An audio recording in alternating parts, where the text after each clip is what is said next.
पंजाब के अंदर मिसाल के तौर पर इस वक्त पंजाब जो है वो बगलें बजा रहा है ना, पंजाब में जो मल्टी डायमेंशनल पॉवर्टी लाहौर में है वो 6% है और राजनपुर में 66% है। तसव्वुर कीजिए कि एक ही सूबे के एक ज़िले में लाहौर में 6% है गुर्बत मल्टी डायमेंशनल और राजनपुर में 66% है। इसी तरीके से हम देख रहे हैं ये कुछ ज़िले हैं जो बहुत पीछे रह गए हैं और पैमाइश किसने की है, ये डिस्ट्रिक्ट वल्नरेबिलिटी इंडेक्स है, इसके लिए पैसे दिए बरतानिया वालों ने।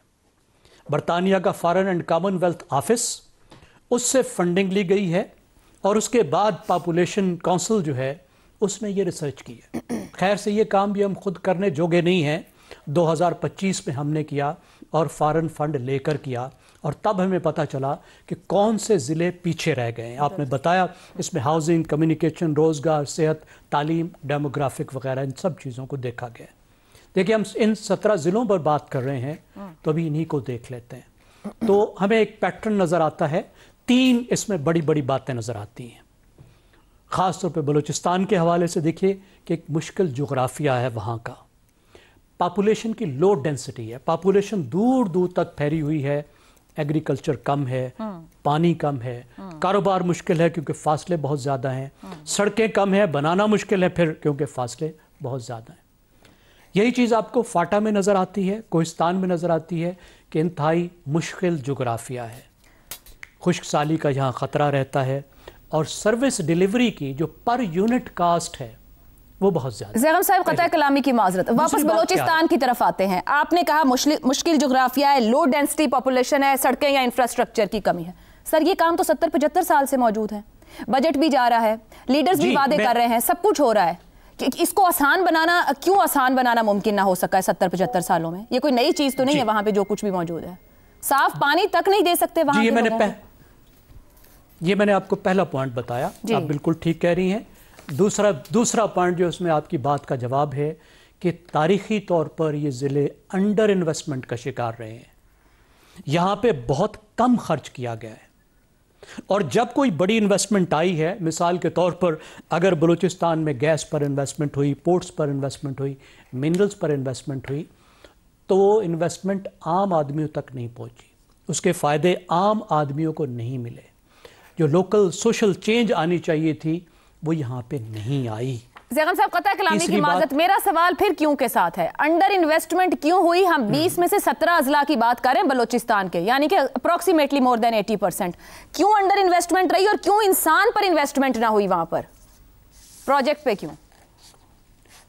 देखिए अंडर इन्वेस्टमेंट आपको उसके पीरियड नज़र आते हैं और अंडर इन्वेस्टमेंट जारी है इन अजला में। एक तो आपको नज़र आता है कि 18वीं तरमीम से पहले जब सब कुछ मरकज़ के पास था उस वक्त भी यही हाल था और जब सूबों के पास वसाइल गए हैं फिर भी यही हाल है। तो इसका क्या मतलब है कि जो पॉलिटिकल रूलिंग एलीट है वो मरकज़ में भी वही है, सूबे में भी वही है, जो ब्यूरोक्रेसी है जो चलाती है वो मरकज़ वाली भी वही है, सूबों वाली भी वही है। तो जो गवर्नेंस वहाँ है वो गवर्नेंस यहाँ है। तो जो लोगों तक, ज़िलों तक और मकामी हुकूमतों तक जो चीज़ पहुँचनी चाहिए थी वो नहीं पहुँची। तो गवर्नेंस को मैं एक फैक्टर काउंट कर लूं या पॉलिटिकल मोटिवेशन को? ये दोनों चीजें, और तीसरी भी मैं ऐड कर दूं कि पाकिस्तान के पॉलिसी मेकिंग के मरकज पे इंसान नहीं है। इंसान के लिए पॉलिसी नहीं बनाई जाती, अशराफिया के लिए बनाई जाती है, अपने आप को फायदा देने के लिए बनाई जाती है। जो प्रोजेक्ट होते हैं वो इसलिए होते हैं कि अशराफिया ही को फायदा मिले और प्रोजेक्ट इस तरह दिए जाते हैं। ठीक हो गया ज़ैगम साहब, दूसरे लफ्जों में आप ये कह रहे हैं कि अशराफिया जिनको रूल कर रही है उनको इंसान भी नहीं समझ रही है। इफ्तिखार साहब मैं अगर आपकी जानिब आऊँ, ये जब हम बात करते हैं इंसानी तरक्की, इंफ्रास्ट्रक्चर, रोज़गार, ये बुनियाद हैं किसी भी माशरे के आगे जाने की या बहुत से प्रोजेक्ट्स के चलने की या माशरे की तरक्की करने की। ज़ैगम साहब ने जो जुमला ख़त्म किया कि जिनके ऊपर इन्वेस्ट होना है, जिन्होंने माशरे को लेकर चलना है, वो ही उनको इंसान नहीं समझ रहे, ऐसा क्यों है? ऐसा इसलिए है कि आज हमें ये बातें करने को मिल रही हैं, हम सो रहे थे 70 साल से। सवाल तो ये भी पैदा होता है ना, कभी भी हमारी डिस्कशन में, सहाफ़ियों की डिस्कशन में, दानिश्वरों की डिस्कशन में ये मामला ज़ेरे बहस आया ही नहीं। आज भी हम एक गैर मुल्की रिपोर्ट के ऊपर तबसरा कर रहे हैं। पाकिस्तान में कोई ऐसा महकमा नहीं है जो ये रिपोर्ट तैयार करता हो, तनख्वाह तो लेते हैं।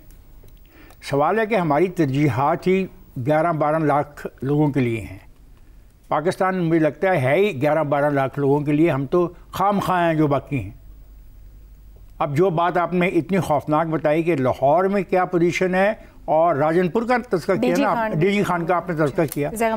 آپ مجھے بتائیں کہ کوئی اخلاقی جواز ہے, کوئی سیاسی جواز ہے, کوئی معاشی جواز ہے, کوئی جواز ہے کہ گورننس کیا وہاں پہ کمشنر نہیں ہے, ڈپٹی کمشنر نہیں ہے, وہاں پہ وہ سارا سیٹ اپ جو انگریز ہم کو دے گیا وہاں پہ موجود نہیں ہے. کیا ان کی کوٹھیاں موجود نہیں ہیں, کاریں موجود نہیں ہیں, ان کو اچھی تنخواہیں نہیں ملتی, ان کی پینشنیں موجود نہیں ہیں؟ تو کیا یہ سب کچھ ان کو اس لیے دیا جاتا ہے کہ وہ اپنے بچوں, بھائیوں, بھتیجوں کے لیے سوچیں اور وہاں کے غریب عوام کے لیے نہ سوچیں جہاں پہ ان کی تعیناتی ہوئی ہے؟ یہ ساری کی ساری جو پالیسیاں بنتی ہیں, یہ بنیادی طور پہ یہ پالیسیاں بناتے ہی بیوروکریٹ ہیں. کسی قسم کی کوئی فیصلہ بھی کرنا ہو بیوروکریٹ پہلے PC1 بناتا ہے, اور PC1 میں عوام کا کوئی تعلق نہیں, کوئی عمل دخل نہیں. سر وہاں سے منتخب ہونے والے نمائندوں ان کا بھی کوئی عمل دخل نہیں, ان کا بھی کوئی عمل دخل نہیں. سن لو میری بات. اور وہ سٹینڈ بھی نہیں لے سکتے اپنے علاقے کے لیے, بتا بھی نہیں سکتے کس علاقے میں کہاں انویسٹ ہونا چاہیے. وہ سٹینڈ اس لیے نہیں لیتے, وہ اپنے 4-5 جو ان کی ترجیحات ہوتی ہیں ان کے علاقے کی, کہ بھی ان کے جو رقبے ہیں وہاں تک سڑکیں چلی جائیں, یا ان کا کوئی خاص علاقہ ہے وہاں پہ ووٹ بینک ان کا زیادہ ہے تو وہاں پہ کچھ نوکریاں مل جائیں, وہاں پہ کچھ اسکول مل جائیں. اس اے سیریس میٹر, اور ہمیں افسوس ہے کہ اس کے اوپر کوئی توجہ نہیں دے رہا. اور یہ رپورٹ ہمارے ان تمام دعووں کی دھجیاں اڑا کے رکھ دیتی ہے جو ہمارے جو افسران ہیں, جو ہمارے لیڈر ہیں. روز کل کا اخبار اٹھا کے دیکھ لیجیے گا, 5 اخباروں کی ہیڈ لائن ایسی ہوگی, اتنی خوشگوار قسم کی ہوگی کہ تبدیلیاں آ گئیں. تبدیلیاں تو آئی ہی نہیں. اگر وہاں پہ میں کہتا ہوں یہ لاہور میں کہا 5%, 6%. میں چیلنج کرتا ہوں, لاہور کے اندر زیر زمین پانی اس قابل نہیں ہے کہ لاہور یہ پانی پیئیں. یہ وہاں کی بات کر رہا ہوں جہاں پہ سب سے زیادہ پیسہ لگایا جا رہا ہے بقول اس رپورٹ کے, جہاں پہ سب سے اچھا کام ہو رہا ہے بقول اس رپورٹ کے, وہاں کا زیر زمین پانی اس قابل نہیں ہے کہ اس کو پیا جائے. یہ ہمارے روز کی رپورٹ ہے.